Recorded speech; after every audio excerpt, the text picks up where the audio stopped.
Terkait tugas-tugas yang memang sudah menjadi bidang saya, itu saja mungkin beliau mengajak kemudian memperkuat tim beliau.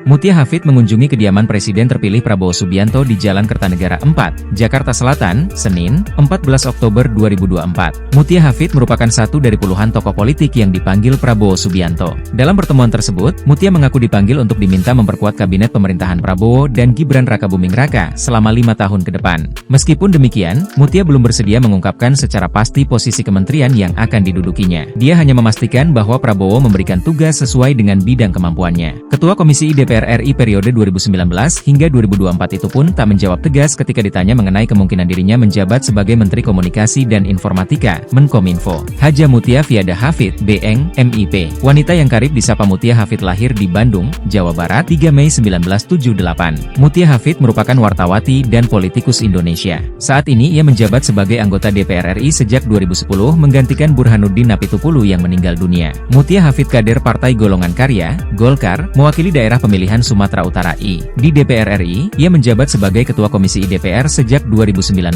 Sebelumnya, ia bekerja sebagai jurnalis di Metro TV, serta menjadi pembawa acara di beberapa acara televisi. Pada 18 Februari 2005, Mutia dan rekannya juru kamera Budianto diculik dan disandera oleh sekelompok pria bersenjata ketika sedang bertugas di Irak. Kontak terakhir Metro TV dengan Mutia adalah pada 15 Februari, 3 hari sebelumnya. Mereka akhirnya dibebaskan pada 21 Februari 2005. Sebelum ke Irak, Mutia juga pernah meliput tragedi tsunami di Aceh. Pada tanggal 28 September 2007, Mutia melaunching buku yang ia tulis sendiri, yaitu 168 Jam Dalam Sandera, memuar seorang jurnalis yang disandera di Irak. Presiden Susilo Bambang Yudhoyono pun turut menyumbangkan tulisan untuk bagian pengantar dari buku ini. Selain Presiden, beberapa tokoh lainnya pun menyumbangkan tulisannya, yakni Don Bosco Selamun, pemimpin redaksi Metro TV 2004 hingga 2005, dan Martin Natalegawa, mantan juru bicara Departemen Luar Negeri. Pada 2010, Mutia berpasangan dengan Haji Dani Setiawan Isma S.Sos sebagai calon wali kota dan wakil wali kota Binjai periode 2010 hingga 2015. Sayangnya, Mutia kalah. Saat itu, diduga ada kesalahan rekapitulasi penghitungan suara di tingkat PPK Binjai Barat, Binjai Utara, Binjai Timur, Binjai Selatan, dan Binjai Kota.